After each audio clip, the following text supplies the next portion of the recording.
So yeah, what do we need to do in the product to make it more likely that we'll use it and other people like us would use it? So it's the dog fooding thing, even though dog food is a neoliberal construct, Jordan.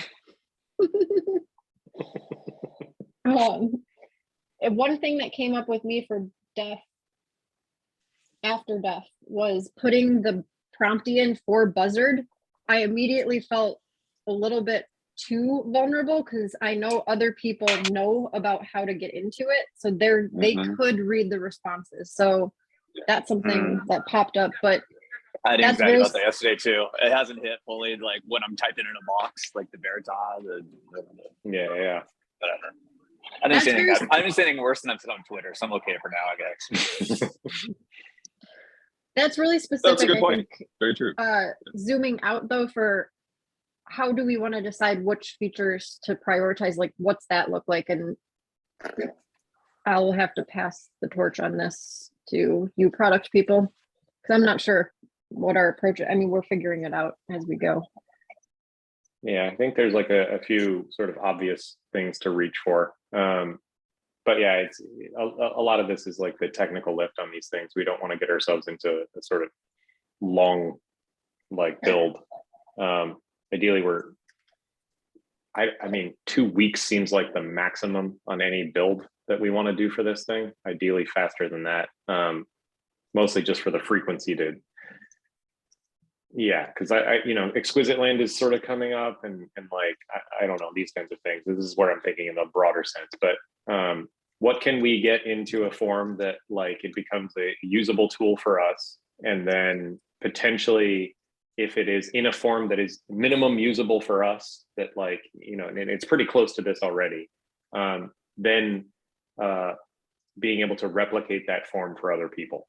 So if that's like sort of wallet mediated group, and like if you have one, you can see in, and if you can't, you can't, or or what are the is there a private public, how is that mediated? And then how would we help other people have one of these things, right? Like this is back to the Web 2, Web 3 provision, client, protocol, all these kinds of things, right? In the short run, like, if we set it up for them and then it's hosted somewhere and we manually do these things, that's fine, right? Like I don't necessarily know how the best way to go about any of that stuff. So, but that's the first thing I reach for, is like, how do we get this thing into a wallet mediated group? But open to whatever. I like the framing. Like, what do we need to use this thing as a squad, and therefore other squads? And then the wallet mediated is more of a solution to that. So, sure. It's a squad primitive. Like, yeah, it's squad gated now. So we've got participation gates, we've got squad gates, we got all kinds of gates. So let's toss around, are there any other high level product constraints that we're feeling into? I was honestly the same kind of stuff Dave's saying, but I'm interested in kind of like what constraints we choose like voluntarily, kind of. And so like in my notes, I wrote about how it's like, like, I guess what I was going back to, like, how do we explain its utility? I took some notes about like where would I apply it in a workflow? Which I know sounds weird, but when I do, it actually kind of starts to emerge. It's like ritualized reflection. It's like extracting the deeper thoughts after an event. Yeah. And so, because that's kind of how you guys have been, I feel like, organically using it around now. Does that sound right? Yeah. So I'm wondering. Nice. That's a good way to put it. Dude, thank you so much. I came up with that like 30 seconds ago, and I had to type it out. But no, so I like, to me, like exactly what you're saying, Dave. It's like let's get it into an iterative process. And so I was trying to think of like where do we force ourselves, or choose to do this instead of something else, or choose to do this on top of something else. Because my gut says always, what do you replace with it? But like, we're in like a weird place. It's like maybe it just lives above everything. And I think it's kind of like anyway, anyway, you guys are going. That's where I'm at. Yeah, I have a tag along to that. There is a primitive for embedding snippets of blog posts within your blog post, where I should just pull it up. I'm gonna have to look through. Yeah, Toby Shoren made this thing and open sourced it. It's like a sort of transclusion, like cutout thing for any web page kind of deal. I mean, you have to manually implement it, I think. I'm not sure actually how he bundled it. Steve, real quick, because I think you've been in the space or sensitive to it more than I have. I remember a Hacker News thread a few years ago where people were like, where's all the real like blue sky innovation? And I remember a thread about dudes somewhere in the valley who were making web blocks specifically for interchanging blocks on blogs. And it didn't really make a ton of sense back then, but it makes sense now. And I'm trying to remember what the hell it was. I don't know if that rings a bell, let me know. There's been a few of these that have popped up. That one I don't know. John, I don't know if you remember anything. We're not talking about blocks protocol, right? I'm assuming this read that. It was a while ago, yeah. Yeah, part of me thinks it was Gemini, but it's not. That's not describing it. Gemini is totally different. So I don't know. Anyway, I'll try to dig it up again. But it's starting to pull, stuff I've seen past it. I'm trying to sort it. Yeah, there's like I don't know if John, you have like lists or anything, or CJ. I used to for like the tools for thought people that are sort of like floating. Oh, right. They are all like circling this thing, and then there is a pretty deep historical understanding of like how hypertext works and where all of this kind of stuff, and then sort of all of the offshoots. John and I got real high once in Mexico and covered a lot of that ground. He has a bit of a dictionary on it.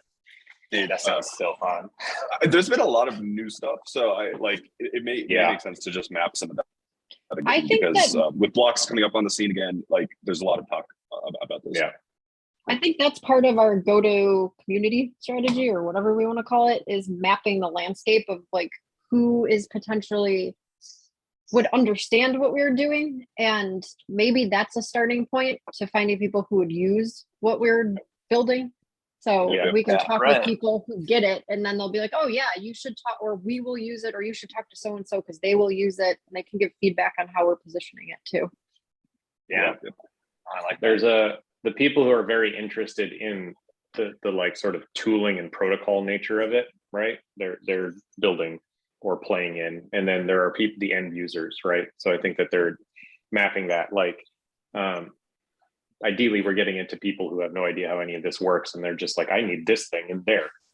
So in this case, like the sort of transcluded thing here, like a Prompty could sit in a page as part of, or a Notion document or something like this, and then this kind of thing. How that all works, and I think that surface is an important part of this thing.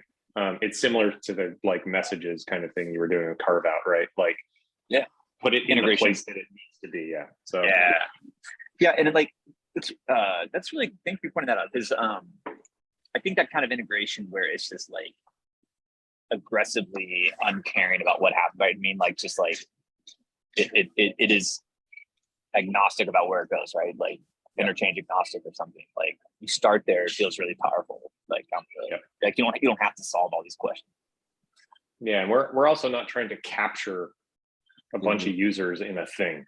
Like if there is a service that appears here because we can like ease this some way, that's great. But ideally it's, there's some other pattern that can work here. But so we'll go for useful first, and then and see where that value exchange happens.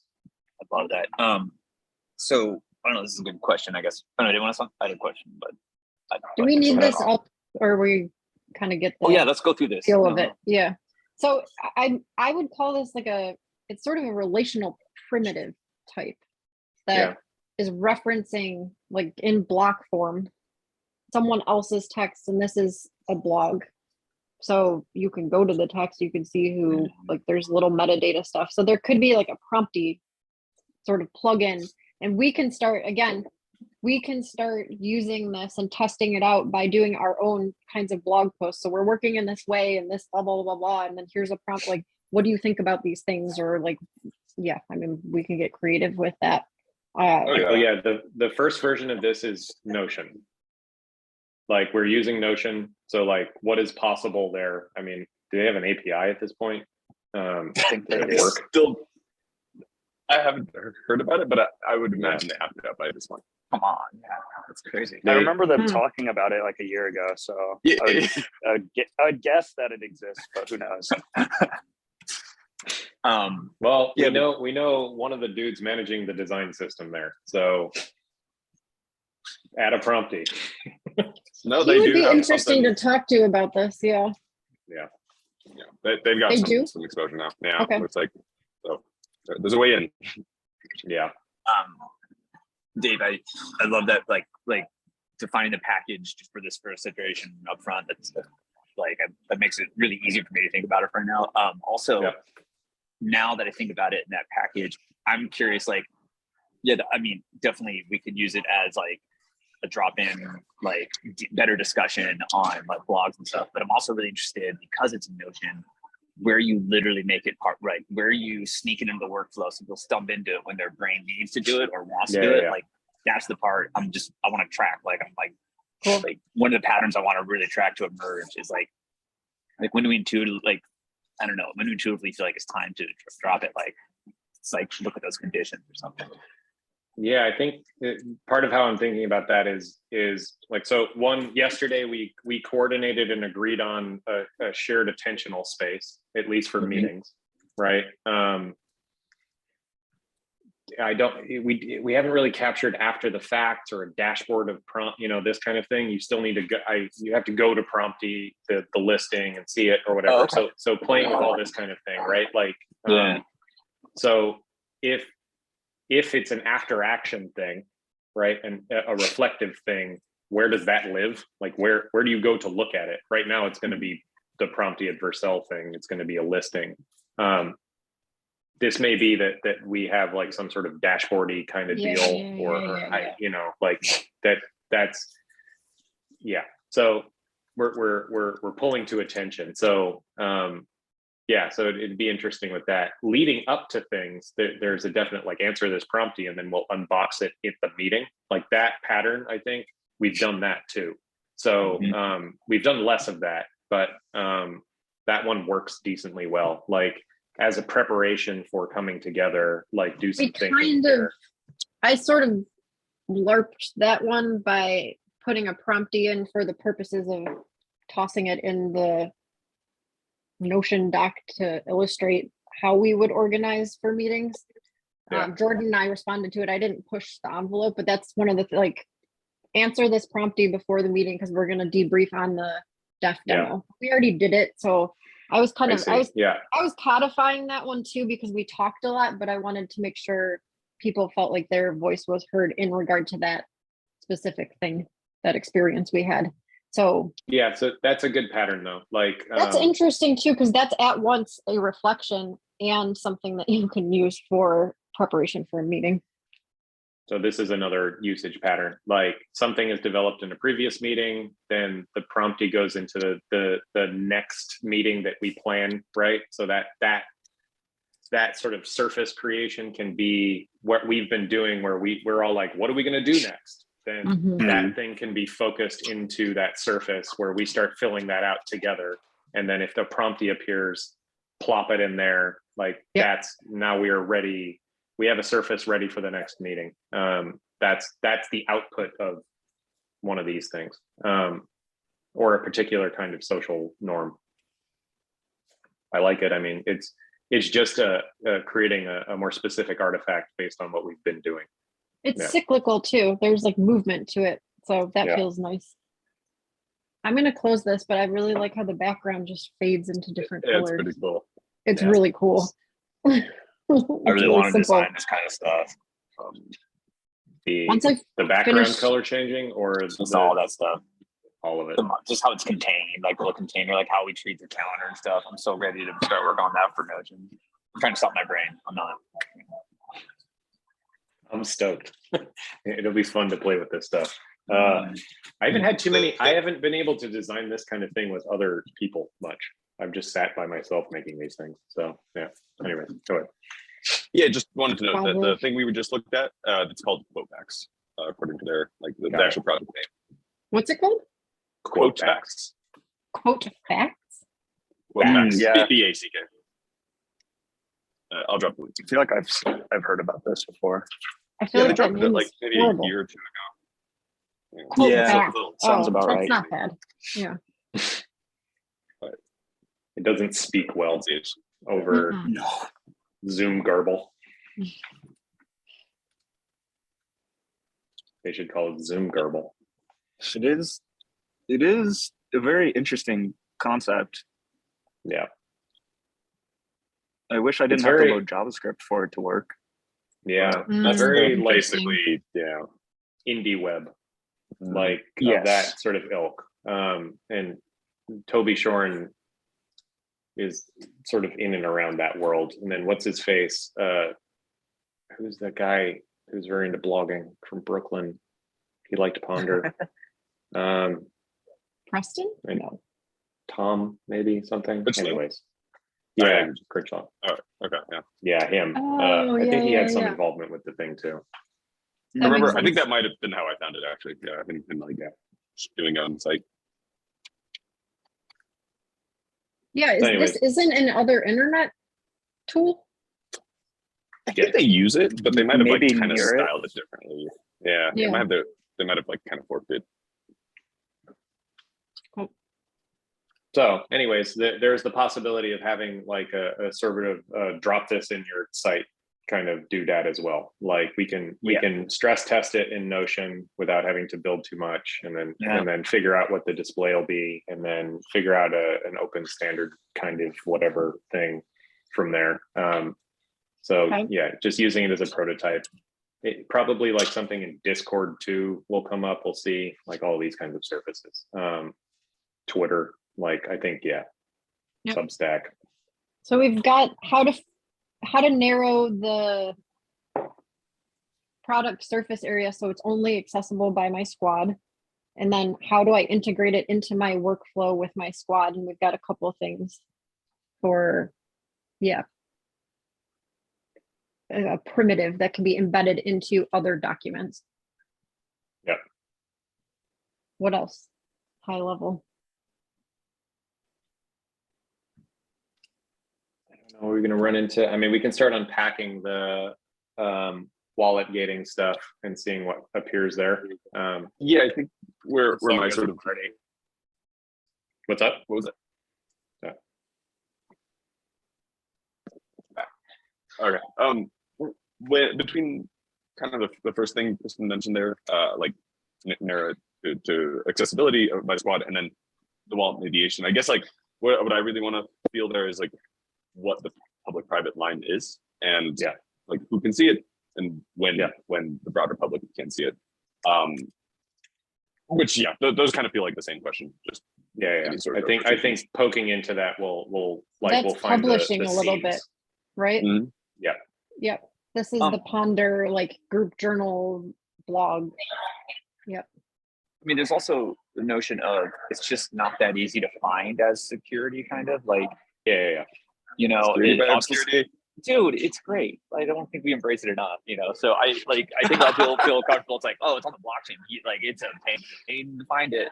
You know, it's like when you Yeah, and also the people who are going to run into use, I mean, this is our surface area too. Like you have to know that this exists. You have to want this thing to exist. And like, you probably have to talk to us to get an instance of it. So like, I don't think we need to go too far into all that. I think it's more, given that environment, like what are we doing? So, yeah. Yeah, I feel like it's,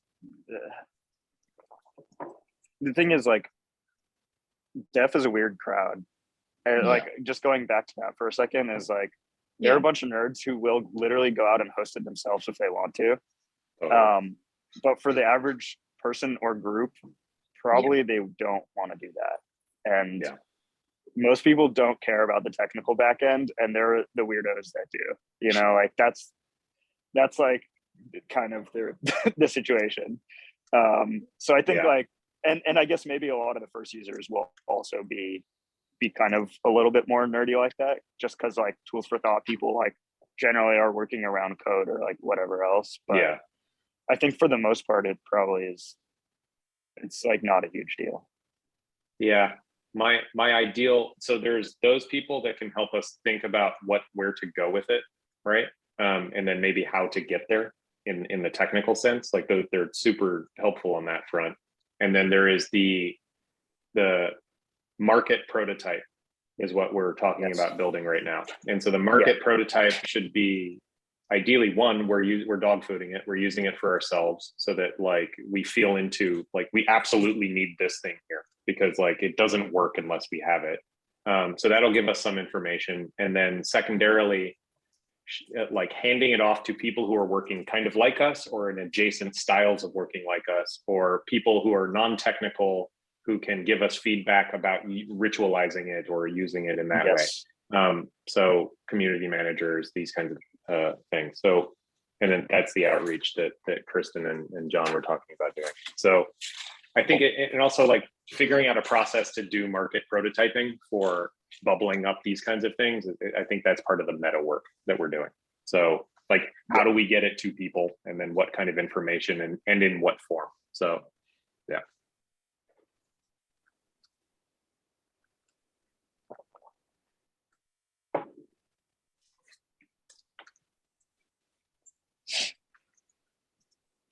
Yeah, so group thing. Yeah, I guess, does it make sense to like try to dive in just slightly technically at the like top level for the group I thing? think so. Yeah. I guess like okay, I don't know where I'm going with this yet, so we're just gonna go like that. Is like one option is like completely contractual, like in terms of like we basically like spin up an instance of Prompty and we have like a function in it which is only these people are authors to this Prompty kind of a deal, or like this instance of a Prompty. So only like, otherwise the contract will error like literally if anyone else tries to like publish to it. And we can always add more authors at a later date, but like that's definitely like one way of going about it.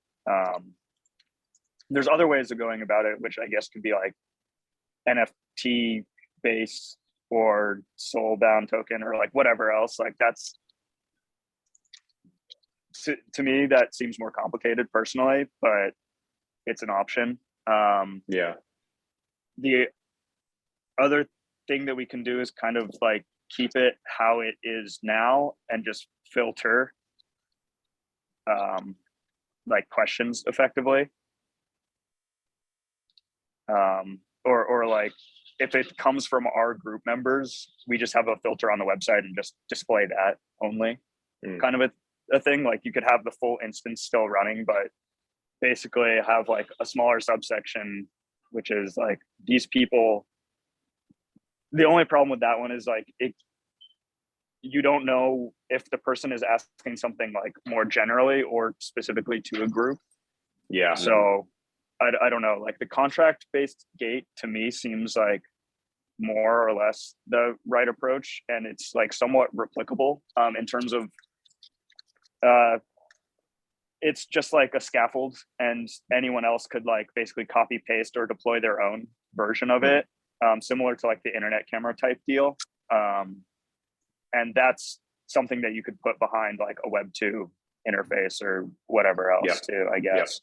There's also the more pure like Web 2 stuff, which is like trying to hide all of the wallet nonsense entirely. But I feel like that's if it's just for us, it might be like taking like a huge chunk of work to do something like relatively unimportant. I think getting the general experience like mocked up and then being able to replicate it for somebody else, like one other group, and then you know that we're fine, we can do this all manually, and then the automations will show up when they need to be there. So on the contract side of things, So yeah, so allowed authors is updatable. How does that work? Like, it's just rewriting yeah. Basically, like, like in a contract, you can store like arbitrary data. So Yeah. effectively, like you have this mapping of like address to Boolean, and you just say like, if that address is found, then you're allowed to post. If that address isn't found, then you can't. And you just can continually add addresses to that thing or remove them if you'd like as well. Where are the addresses stored? Like, how does that work? In like the contract, basically. Yeah. Okay. So contract goes out. All right, interesting. Then that's mediated. The UI on that is just add an address, delete an address. Fine. And I guess that contract probably can also have something like group name. I don't know. Like there's some like protocol effectively to whatever that like top level thing is. Yeah. Quick question on this. Would this require independent subgraph deployments for each contract as well?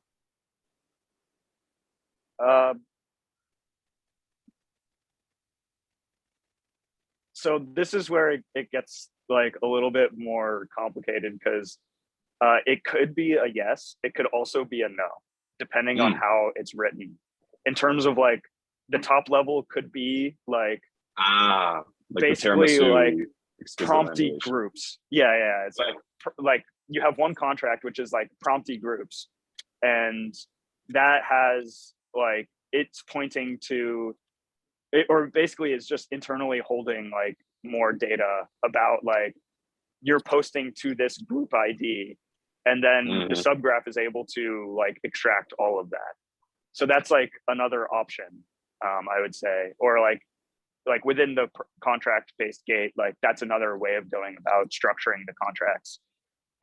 There's also trying to make it entirely RLog compatible in its current implementation, but also RLog compatible is probably constantly evolving. So that might be a really like tough moving target to hit potentially. I on that one, we were talking about this yesterday. Like Gordon Brander was writing about interoperability and like how protocols tend to emerge. It's what was it? Adversarial interoperability comes from domain like applications. Like an application emerges some form, and then like maybe a couple of them are in adjacent territory, and it works for the local application.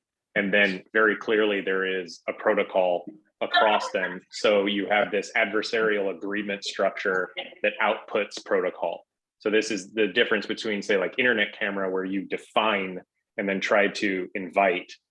And with GMCam and these kinds of things, we're building it, and then that like encounters reality, and then encountering other people, there is a negotiation to find a standard. So there's a force function to agree. Right. There's a few other types of methodologies here, but retroactive reconciliation was sort of retroactive reconciliation. Interesting. Yeah, I mean, I think along that train, like almost it's actually like probably the least like RLog compatible in its like current form. But I would say like it's like the easiest way to build potentially for like expanding it to other groups is just having a high level contract like take care of that. It's basically like hard coding everything in the contract, making it less relational, or it maybe more inherently internally relational. Is like it's very strongly tied inside of itself, and because it's strongly tied inside of itself, it can't talk very well with the rest of the world necessarily. Like there's fewer entry points, or the entry points are less abstract.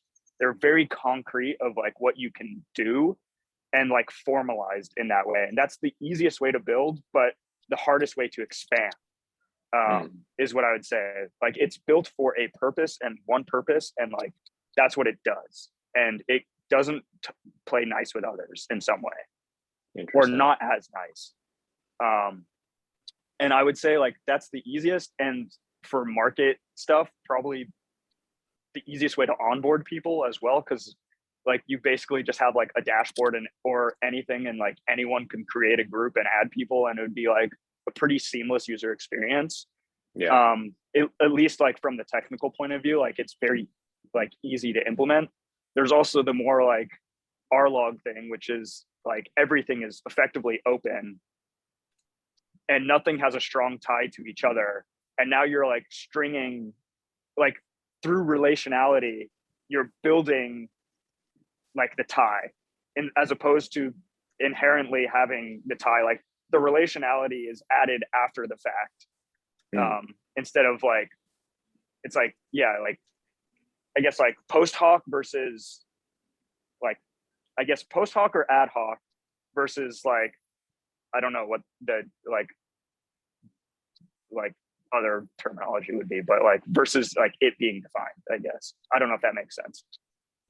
Yeah, I'm mostly following. So It's the like making it RLog compatible out the gate is the inverse of doing retroactive reconciliation. It's designing things at the outset to be interoperable Yes. across all entities. got But it. Yes. because RLog is evolving as a protocol as we build the clients, it feels like a better fit to do the thing that Gordon Brander pointed at, where later we will look at the adversarial interoperability. Like, where is it not working? How can we get them to, as we understand kind of the nature of the hyper object of the protocol? Yes. And what I was just gonna say, like the like relationality, like RLog thing, to me that feels like Web3, but the more defined structure that we have here is more like Web 2.5, is like building things on the blockchain in a way that is similar to how like you would have a database in a company, except now that database is public, but it's not very interoperable with other people still, generally speaking. I think this makes sense as a way of moving towards, it's the progressive decentralization concept, because we don't know enough about how this technology evolves over time, like the nature of it, to go out the gate immediately with a full-fledged, we were talking about this a little bit yesterday, designing operating systems in full from scratch feels crazy, like as a goal, but letting it emerge and finding like the pockets and mapping it in more of a prototype-y way that you do understand the technology feels more sane, because otherwise you're going to build yourself into corners where you don't understand what you don't know until you know it, and then you're like, fuck, this thing doesn't work with that thing and this doesn't work with that. And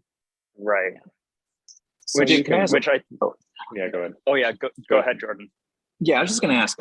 These trade-offs make perfect sense to me. My question to you is, what? And this, I know this is unfair to ask because the whole point is we don't know until we get there. But do you have any kind of intuitive or gut feeling about what what concerns might arise from waiting later? Like, is it like the trade-off in terms of like brittleness and like adaptability makes a ton of sense. But I'm just curious, what's the flip side? Like, is there any dangers you have lurking about if we wait too long? Or to me, it feels like a pretty obvious choice. I don't know. Does that make sense?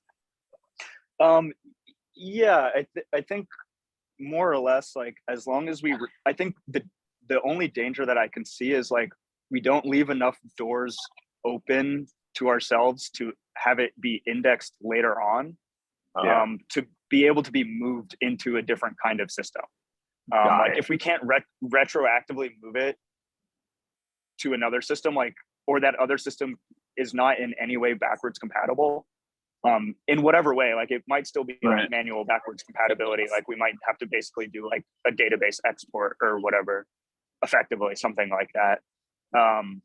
Like that would be kind of like not the best, but also I think it's in such an early stage that I don't see very many downsides, especially like with the more like RLog type stuff, I feel anyhow, the stuff that I'm more building for my like personal stuff is like kind of at the fringes and experimentation along that edge.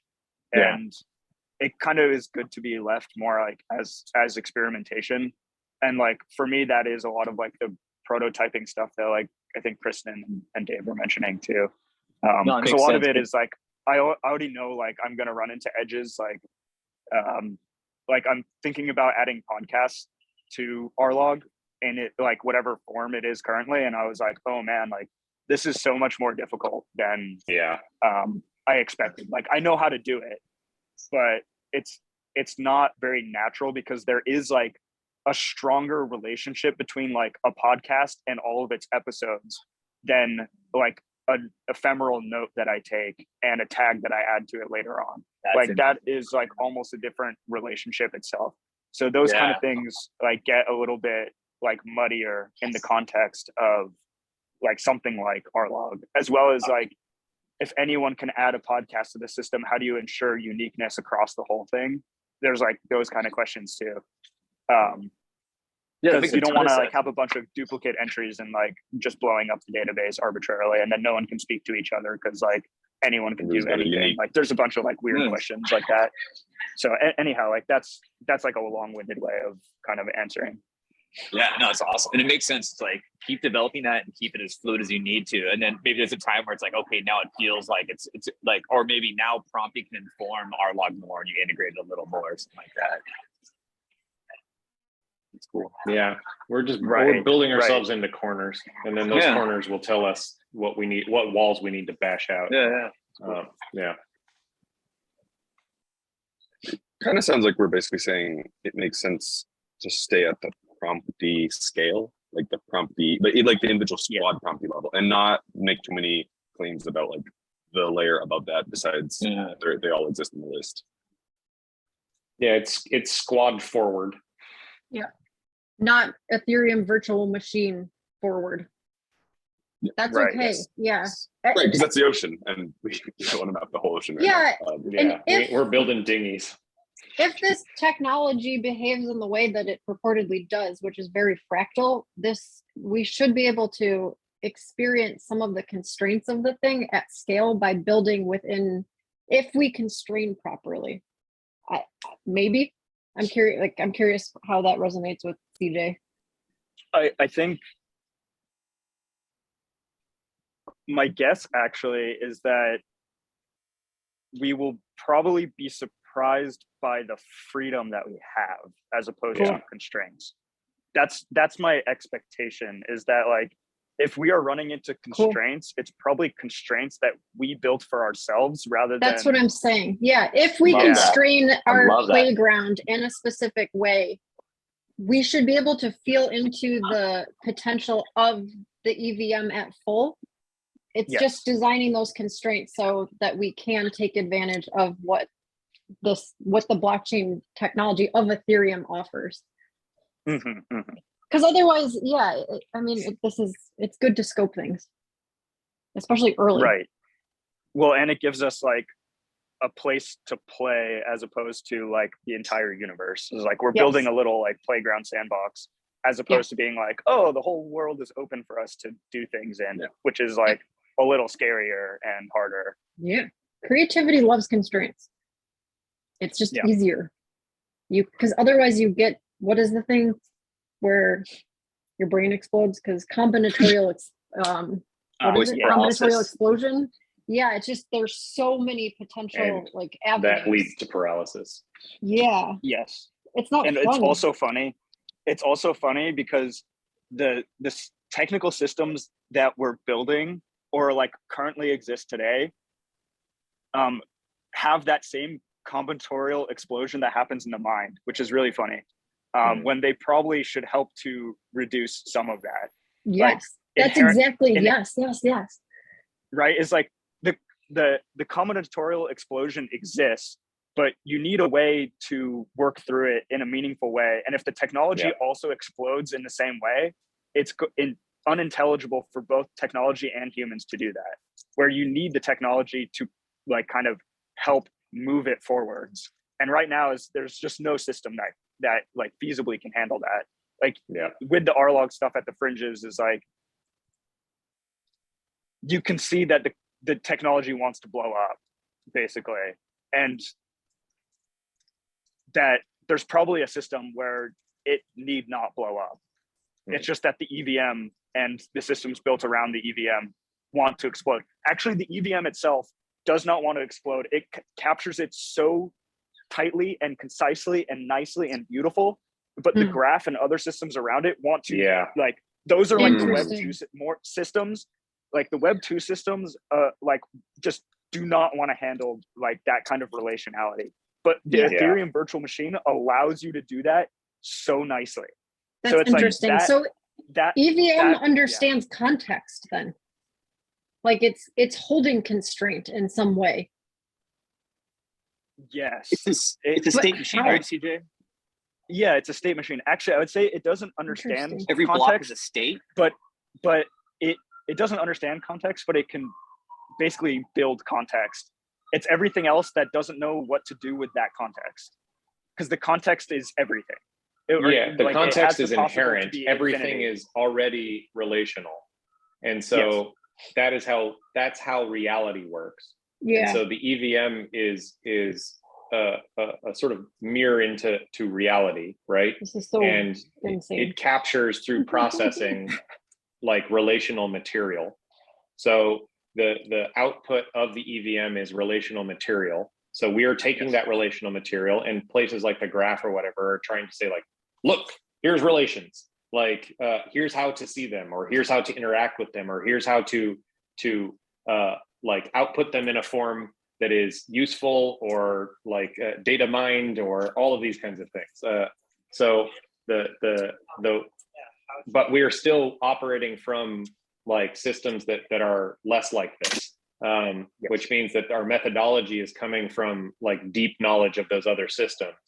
So it's going to take a while to get to native understanding and native application. So we're in that like nether zone right now. But the more infrastructure that's built towards the native thing, you'll start to get big unlocks in energetic potential. So again, we're just build where we're at, and don't try to over leverage your work. Go with easy and small. And then, you know, there's enough value in easy and small right now that like you can keep alive with that pretty well. And then when the big unlocks happen, you just, snap into that thing, because we get a bunch for free because we've already been moving. So anyways, this is how I am feeling the strategy for why doing this. It makes sense, like, because there's all of this landscape is available. So that, anyhow. Philosophically, this is absolutely fascinating. Philosophically and cognitive scientifically, I guess, those two things, which is why someone like John Vervaeke has such a profound impact on my brain, because you're just like, whoa. And then if you introduce people, like when you get Jordan Hall into those kinds of conversations, because he understands the digital tech thing. Yeah. It's cool to stumble into this in our work in a way that is making sense. It is kind of, so, I mean, it's the way freaking I look me at out a this, little bit right now. The philosophy is observing the nature of where things are going and how things are. And so the EVM has, I mean, it's like, also, it's like Vitalik is very clued into that kind of thinking. He is embodying that thinking, which is how the ideas come out. And things like calling them DAOs. And this is all of this stuff is extremely Taoist in that sense. In the religion, it was unrelated, but like you get these weird serendipities. And this is where things get like magical and odd. Like you go back and read Adam Smith and all the capitalism stuff, and half of it is mystical, like understandings of patterns of movement of resource and money. But it's mostly a religious text, so it's odd. Anyhow. It's nice. It feels a little magical. That's what I'm feeling into, because when there's patterns that we're experiencing as humans in our own minds with the combinatorial explosion explicitly, and that maps onto the Ethereum virtual machine, and we can talk about the similarities. So like my note here, working with the grain, like we're we're aligned with the thinking of the computer. So here's how this connects to John Vervaeke's work in particular. So the combinatorial explosion problem is a problem of computation, trying to take all things and then compute an idea of what is relevant. So John Vervaeke's work is relevance realization, like how that works in the brain body. So like, how do we know what is important in any given informational system, like life, reality? Like, how do you know what to focus your attention on, right? So like right now we have like a computational or like network landscape that is hacking that attentional resource all over the place, right? So with more agency, how do you focus your attention on the things that matter within it? So this thing like collapses down into, in an information environment that you've produced that has all things related and it's captured that way. How do you know what things to look at? Like, and so what are the sets of practices? What are the kinds of things that increase the probability that your sort of algorithmic response with the information landscape bubbles up things of salience, things that are relevant? But this is practice, this is wayfinding. Anyways, we're creating these like sort of sense-making tools in the information environment. But yeah, this is how all of that, there's so much to fill in there, but yeah, this is how I see these things interacting. Oh, that's very cool. Anyways. So when we run into these things, these sort of magical, like, whoa, it feels like magic, that is validating. Yeah. Like, and then if you can point to somebody who is doing like theoretical and like very rigorous theoretical work, that means that we're probably onto something. And if it can be useful in an interface that nobody needs to know any of that, that is the best thing. Yeah. Because it means that we have shared that like hyper abstract reality understanding in a form that can be lived. That's interesting in the sense of part of what good product design or good tool design is it's helping relieve some kind of pain or stress or tension that people have. And the meta or overarching pain or tension that people have is finding a relationship to reality, to what is. Because when we do that, when we meditate, when we do psychedelics, when we have embodiment practices, when we practice yoga, we're finding ways to be in right relationship with reality and seeing it for what it is. And it's very relaxing. So having tools that can help with that. Yeah, this is a good meta conversation on that. And there is a felt sense when we start talking about this, like I feel like an embodied sense of the magic. It's like sparkly almost. It's joy. It's pretty cool. This is a spirit tech. It's like it's honestly the genre of spiritual technology that a bunch of people in Web3 are playing it. Like this is what it comes up. And then so one of the things templeware. One of the things that's really interesting for me here personally, and we've talked a lot about him, is Bob Henn is a very Christian religious man and also a hyper scientist. Yes. So none of that. Yeah, like his license plate is spirit. So it's just interesting to have these overlaps. And I find myself thinking about how to pull him into this. So we'll see.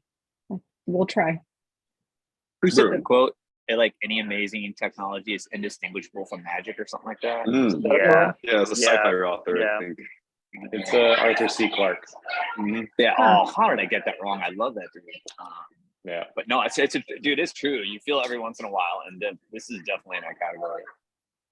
Cool. Yeah, this one is a big one. it's the biggest one I've like, and you can only see it with a bunch of people. It's like you get little glimmers of the thing. That's why it feels extra special when we're all on it at the same time and people are like, yeah. And you have your own, it's again, the multi-perspectival. Everyone's got their own view, but we have an ability to speak each other's languages. We have our own language, probably. Fun. It's really subtle. I was trying to describe this, and I think I actually kind of found an analogy, but like I remember like the difference between playing Dungeons and Dragons and Skyrim, like you lose fidelity, but you feel the infinite possibility. Yeah. You know?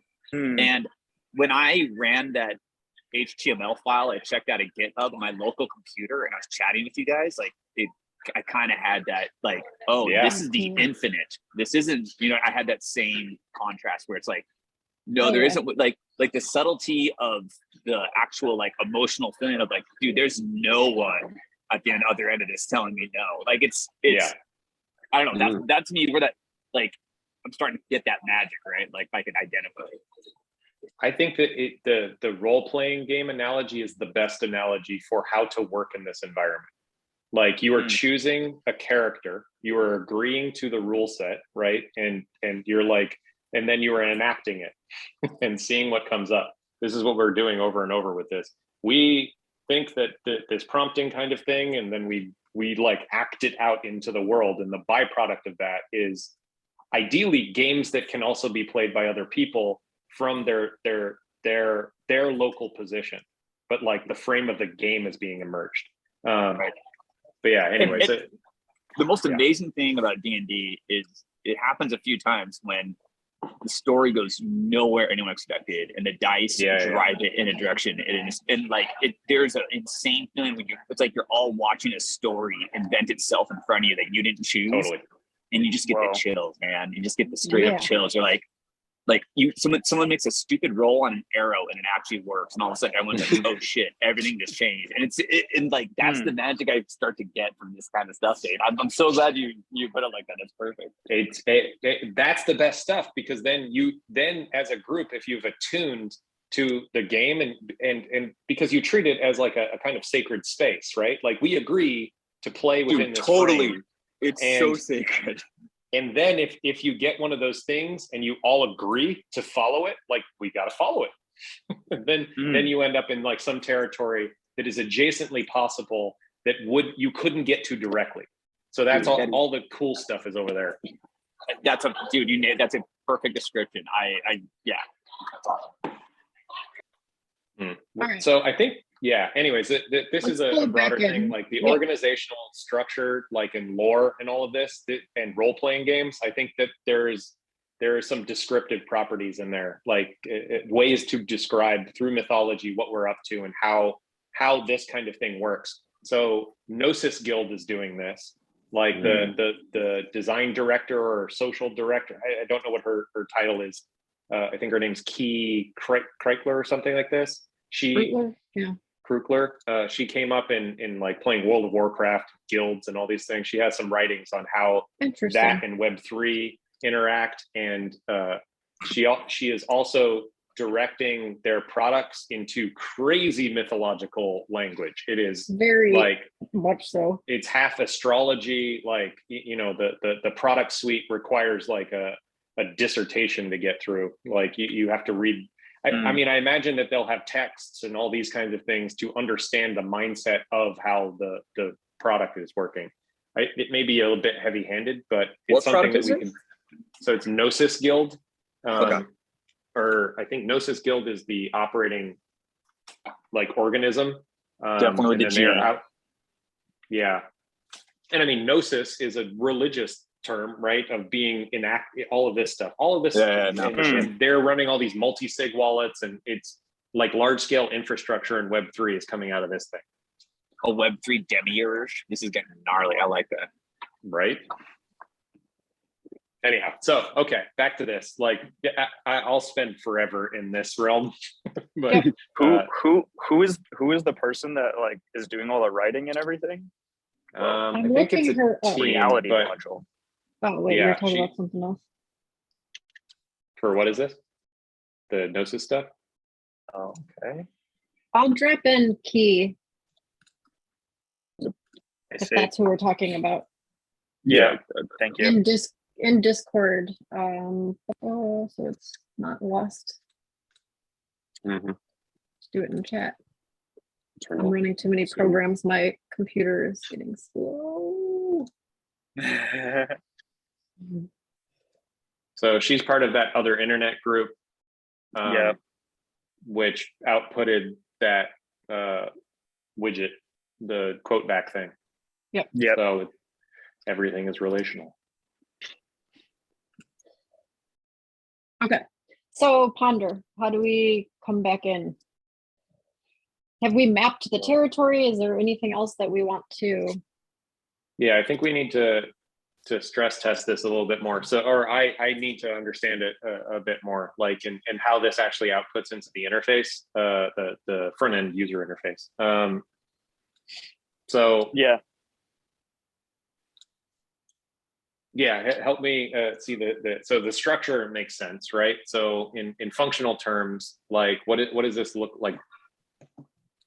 We need to make a new group for somebody, right? What Ostrich. what is the process that happens We there? got buzzard and ostrich. Yeah. I kind of wonder, this might be a horrible idea. I'm not a UI person. That's kind of but idea. it's like, but the homepage is like, I don't know, basically like you can create a new group right there, and there's like search box also can find existing groups potentially. I don't know. And I don't know if the groups are visible to the outside, or you have to be a member of the group to even see anything. Yeah, that's another question. Okay, so that's where I wanted to get, like, so permissions stuff here. Yeah. Okay, so user experience wise, like these things can be very private, they can be semi-private, or they can be public, right?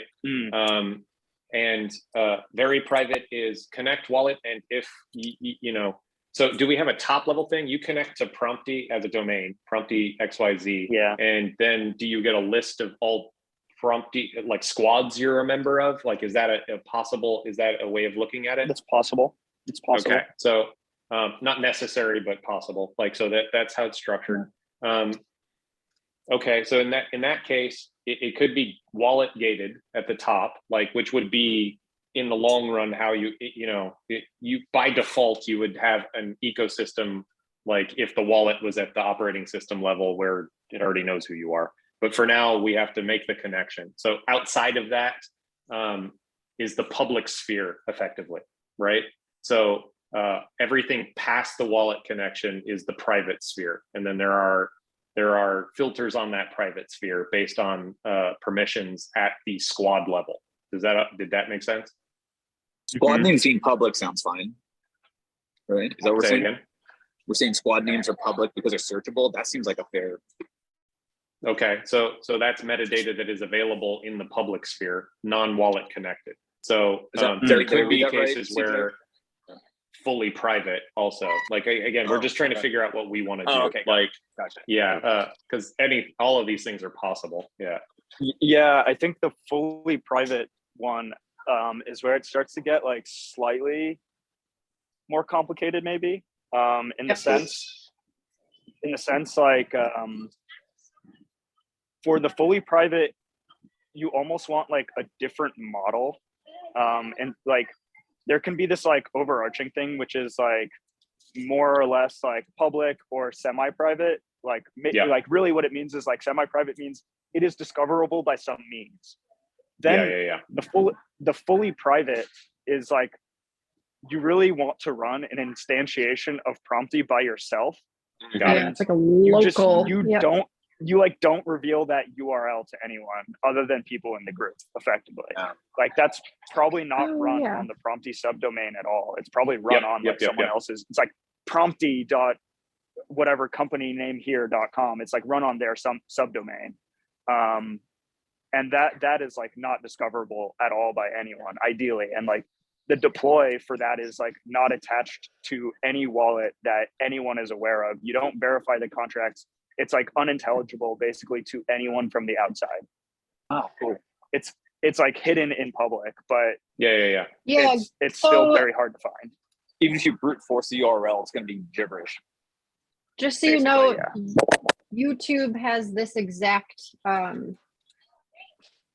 model. What do you skew? Really? It's not skeuomorphic. Yeah, so you can have your videos published publicly. Anyone in the YouTube ecosystem can see. You can have it published to a link that anybody can access if they have it, And then you have one where it's you add people to, it's Right. gated by, invitation. I think you have to go through the process to like upload to see it, but you just pick one and you pick it upon publishing. Yep. So there's a flow there. Yeah, we've been playing with this a bunch in like, okay, this one is unlisted. It's effectively invisible to anybody but us. So the semi-public and semi-private and public, so public and unlisted are kind of the territory that we're playing in for now, because the other isn't necessary for one, and it's a complication. And if this thing is valuable, then it will just be extra valuable in that case. Okay. So in the public case, it is basically squads that, so it's a setting kind of thing. How do we narrow this down? Like, I was gonna say this one gets like maybe a little complicated. Like public is by far the easiest. When it comes, because that's like the nature of the materiality of the thing that we're working with. The semi-private one is like, it's just complicated because it depends on like what people are expecting from that experience. Right, is like the expectations for that, I think, have to be set up front, and there's a lot of different places where that expectation can be defined. I think that, so this is part of the job of what, I mean, primarily Jordan and I are going to tackle, is like, how are we setting you up to understand how to interact with this thing, right? So in this case, it's kind of what Froelich was talking about. Like, people need to know that this stuff is going on a public chain. Like, okay, so how do they need to know that? Like, what relationship do they have to, and how does it affect their usage of it? So in the case that we're talking about, we are mediating this stuff with clients, like with the front end on the web right now. So for most people's experience, like if it's not visible on the screen, it doesn't exist. Right. Okay. So, but they need to know that there are other means that are difficult, not hyper difficult, where this stuff could be made to be shown, but it's unlikely. Yes. So the people that we're bringing in as testers, until we figure out some other methodology, we'll tell them this. Like, you can write in this, and the probability of anyone ever seeing it is next to zero, but it is possible that it can be seen. And we can also move in the direction that like, we have this model too, that like at the end of these things, they are made public.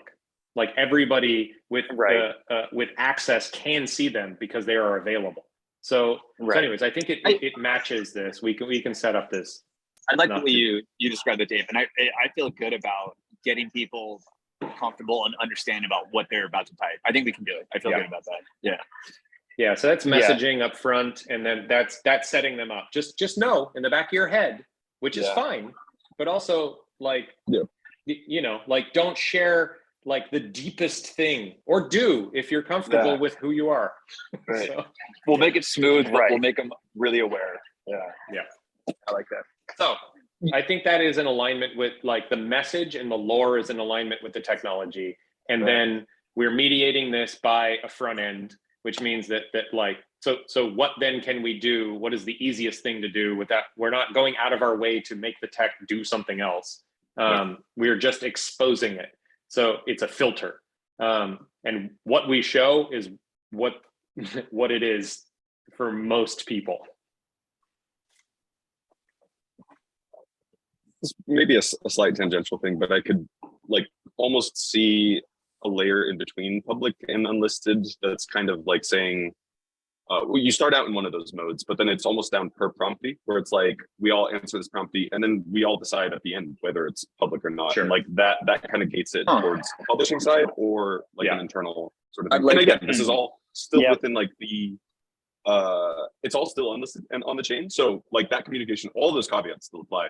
But there's like, I like the fact that there may be some way to like sort of exist in both states here. You don't necessarily have to like choose one ultimately, and it'll come down to like the context of that prompty. No, it's great. It's like you elevate, you discover a nice little gem, you elevate it, right? Like Yeah. so that's great. I love that. Here's a public, like semi-private pattern. Let's go public-private for now. Public unlisted. So in Ponder, we ran into this pattern, which was things that had been denoted as like available to the public, and things that are like that are private effectively. They're gated. And so that external surface becomes your publication. Right? It's public. So you have an internal, like effectively gated, effectively private area for communicating and working. And then the things that are of highest coherence or that best represent can be made public. So then does this affect like Prompty at a domain level? So like what is shown there, the public versions of any of these squads, you know, what they've denoted as public. So this may be too complex for this round. I don't know. Yeah, probably not for this one, but it feels like Good stuff to think about. in the neighborhood. Yeah. So the same mechanism that we have for now, like, which is, I guess the question is, it's listed or unlisted is the toggle that we have at the top level. So if it's listed, you see everything that is available publicly. If it is unlisted, you see nothing because you don't get there. But you could get links to it, right? So links are available. And then we're effectively, and the unlisted thing is basically, do you want it to show up on prompty.xyz or not? I mean, I guess that's it, right? Yeah. Okay. I mean,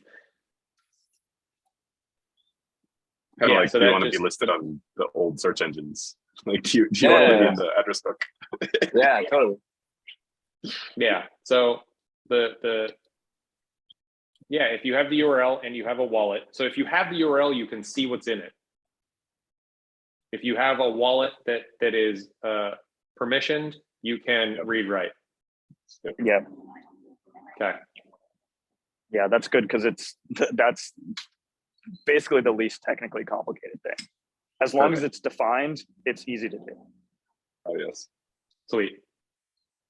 Yeah, I mean, this Wait, can I experience. get that again? I love that. If you have the URL, it's accessible. If you have a wallet connected, you can generate them. And then that's also true for creating groups, or I think creating. Yeah, so let's move back up to the like Prompty top level domain for that. Like, what's the group create? I mean, you have a wallet, you connect your wallet to the service, and then what's the process of creating a group? You know, new group, like new prompt. Yeah. I Okay. think it's something like that. And effectively, I think, I don't know whether we keep like the same like /prompt/ID kind of URL structure, or if it's like /group ID or group name /prompt/ID, or I don't know. Those are all like technical kind of details, but maybe drive something interesting. I don't know. $1,000 a month for a subdomain. Right. Yeah, I think we can. I mean, that's that's the technical design trade-off, like pretty URLs, basically, this kind of thing. We can sit down and sort of puzzle that one out. I think that one is definitely it comes up every goddamn time. I never have an answer for it. It's always different. Oh my God, I just understood Yeah. ostrich. It makes sense to me now. That's genius. I'm sorry, that's how long it took, but that's so good. Oh, good. It's semi-private, head in the sand. Oh, Okay, so let me just repeat the pattern for my own edification. So far we have like settings. We have a settings page that we need to add. Now we're getting into sort of details on the actual build. The settings page, or wherever the hell this goes, settings go somewhere.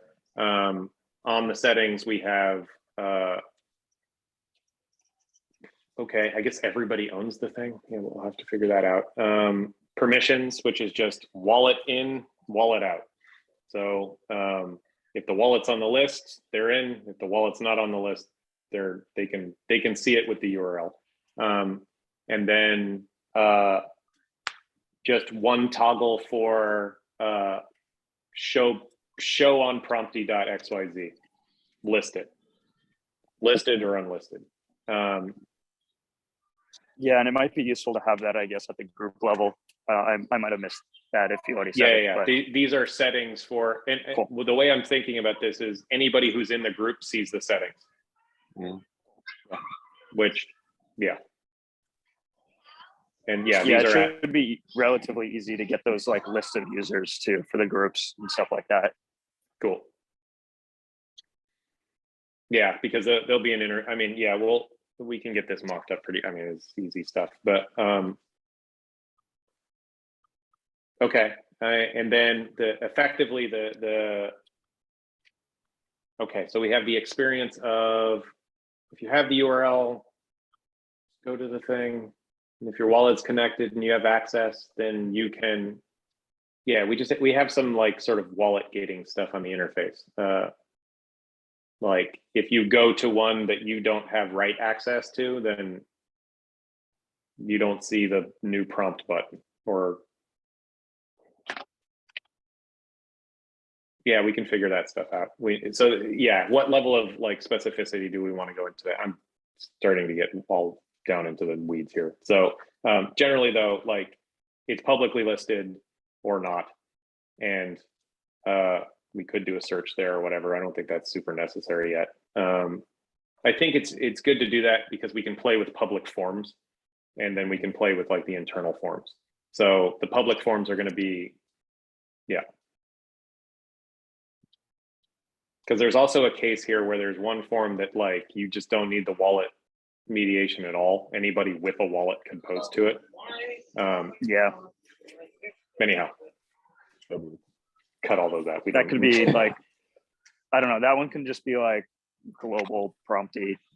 Yeah, It's like effectively a group, and it's just like one that we treat differently in the UI or and on the contract probably. I think we leave that one out for now. That one is when we decide to create a garbage pit. Like here, you need to prompt each other and say all the worst Register things. garbage pit.xyz. I want that. There you go. Arzad has some domain for garbage, doesn't he? Waste space Right. or something. Waste space, yeah. Waste space. Oh, That's it's kind so of classy. I like that. That's sick. He does have the what is it? It's like a upscale garbage collection. Mm-hmm. Hi, Arthur. Yo, Hey guys. we're in the bowels. Welcome. Yes. Yeah, I can see that. Yeah, I think there's going to be some like trade-off decisions that once we get into the actual UI, and we'll need to probably do a design jam to knock all this out. But I think that design jam goes pretty quick. I think so. Yeah, that's more or less where we're at on the front end. Because there's a few more. I'm going down all the pathways, but I think the general overview of like publicly or unlisted, and then provisioning a new Prompty, we need to figure out. We should go through that process and then figure out all the forms and whatever else, and make that probably finalizes whatever contract stuff, and then we can sketch out the UI there, and then see that it matches up to the contract, and then probably separate out after that. So design jam next, probably, if that makes sense. Cool. When do we want to get into that? It's warm, so as soon as anybody wants to. I think we could Monday earliest, probably though. Sounds about right. Let's look at the shared calendar. Well, according to the Monday shared works. calendar, yeah, We've got- we're open, but that's not so because people aren't putting their. No, I know. I'm Yeah, Seeing if we had anything Monday yet. no, we do not. Monday's good.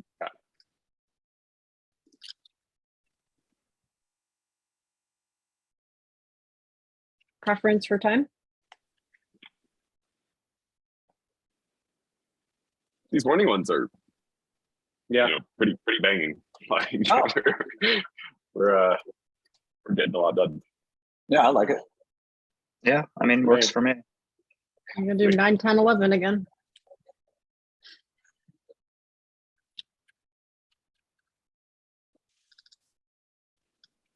We had one magical moment.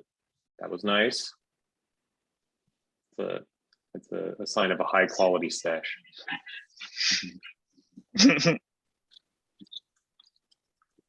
No, I'm blown away. This is the most efficient I've ever been inside of Starbucks for an hour and a half. You guys are really impressive. You guys are super good at this. I'm blown away.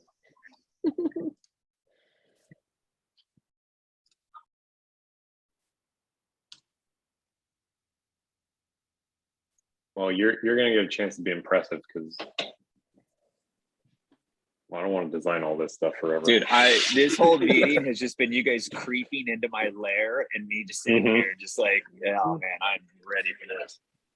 Yeah, so the next one will be fun because well, I mean it's a little bit of contract design and sort of front end design, but like we can kind of riff in Figma usually when I drive when we're doing UI stuff, but we're probably a little bit ahead of that. We can do Excalibur or something like this where we just wireframe or whatever you want, Jordan. Yeah, totally. I was literally thinking, let's just wireframe together, whatever. I don't know. I've only FigJam, so I'm down for whatever though. Want to try something else? Oh, I've used Moreau, which was, I don't know, it's okay. But... Yeah, we've sort of landed on Excalibur for like sketchiest version. It's also free, so that's nice. And then FigJam for like a little bit fancier, and then Figma for the actual UI, or just build it at that point. But yeah, okay. So Excalibur, and then wireframe out the UI, match it up to the contract, the back end, figure out anything we missed, and then we got to build. Sick.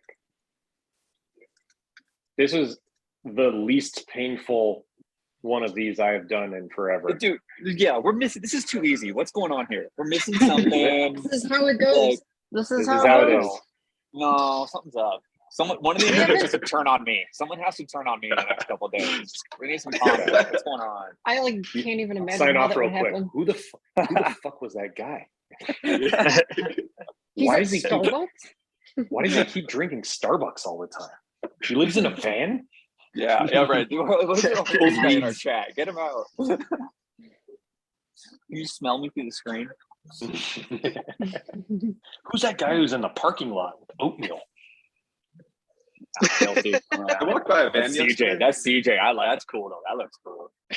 It's a good look. I walked by a van. They had a cat on a leash, and I was just like, I've never seen a van life cat. I thought that was so great. It's kind of like, That's neat. yeah, that was so cute. That's awesome. Every type of person is possible now. Every iteration, a van, and then a penguin on a leash. You know, There was a guy at Big Sur for years who played guitar with a rabbit on his head. Did you see him there? I have CJ? pictures of that guy. Yeah, from when he's we there. saw him. Yeah, he was there when you and I went, Dave. He's been there every time. That sounds amazing. I wish I saw that guy. I'm guessing that guy clears 6 figures because he's there every time, and he's got a crowd every time. There's a lot of tours. He's doing He's better okay. than most EDM acts. He's doing better than the most popular hardcore band of all time. I mean, that's for damn sure. Well, they should put rabbits on their head. And be in a beautiful place that all of humanity passes by. I mean, Right, exactly. Musking. Good. It's good for you. Okay, cool. Very fun. We're doing the thing well. Dude, we're moving. It's nice. Yeah, This is moving. This is momentum. we're covering ground. Nice. Yeah, super grateful for everybody for showing up and Yeah. being yourself. Like it works. So let's keep working it. Isn't that an AA Likewise. thing? it works it if you work it or something like that. I've heard that. I think it's It works if you work it. It sounds like a fitness thing, like a jazzercise or something. Step aerobics. A guy walked into work. Starbucks, had a shirt that said "commit to be fit," but I read it as "commit to the pit," like it was a mosh shirt, and I was like, "This dude rules!" Like, Commit to the I wrote in my notes, it's like all my Prompty notes is one that just says "commit to the pit" in all caps. I'm like, I got to do something with that. I got to do something. I mean, so this is the garbage pit, like, and that's the slogan for it. Commit to the pit, dude. Garbage pit. It's pit.prompty.xyz. Dot XXX. Dot XXX. XXX. Not X. There you go. Because we know that the energy is out there and it belongs, just not here. So we create a pit. That's fine. Nice. Cool. We're gonna go to Barton Springs. Do that.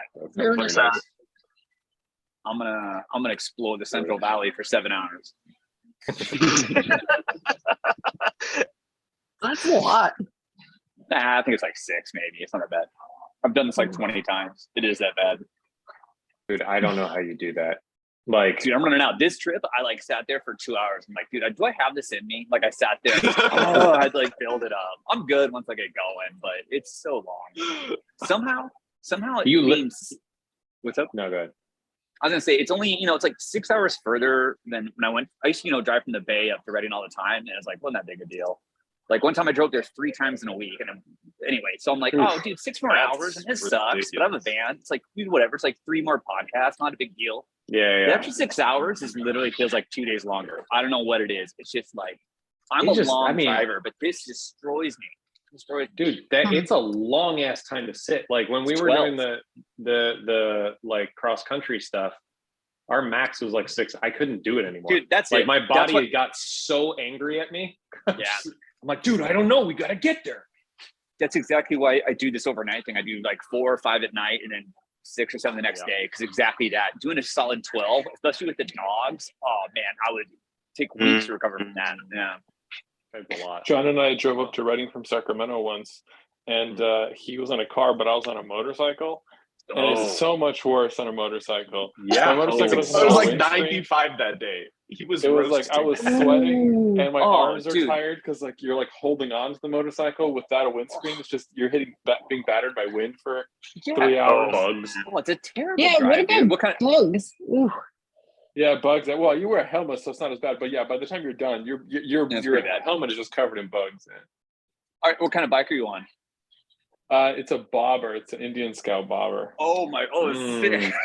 Are those comfortable? I actually don't know how good that No, is for absolutely Okay, not. yeah. Dude, they are not comfortable like- at all. They're They pretty. look I thought so you were pretty. thinking like They a look so BMW pretty. GS 800 or something, but no, this is No. like a cool guy. Yeah, this is a cool bike. Okay, Yeah, That's they awesome. look really pretty, and if you the seat, like you just if you I changed the seat, so it's okay. It's fine Yeah. for like in the city, but like Right. once you're going out, and for anything more like an hour, you're gonna have to take a pause, stand up, stretch. Then you get back on. Yeah. I'm not a motorcycle rider, but I do understand. I've ridden enough to understand that people do not like over a certain amount of time. Those things are insane, man. I don't know. Yeah. Because you literally can't relax. Like, there's Yeah, nowhere to Yeah, go. it's- yeah, yeah. right. If you lean, it leans, so you fall. So Yeah. yeah. I think it's a lot easier if you have a windscreen. If you have a windscreen on your bike, the air Yeah. just goes right over you. But Yeah, you need without a it, wind, it's- the windjammer like Prince. Hell yeah. There you go. Yeah, this is where all the old guys end up in full neon with like Yeah. Gold like wings that have effectively. the things that come Oh. down when you stop, so you have to put your feet out. I'm gonna do this. What? It's effectively a mech suit. Yeah. They have AC that just blows into you, even though it's a motorcycle. They're so sick. Hilarious. That part.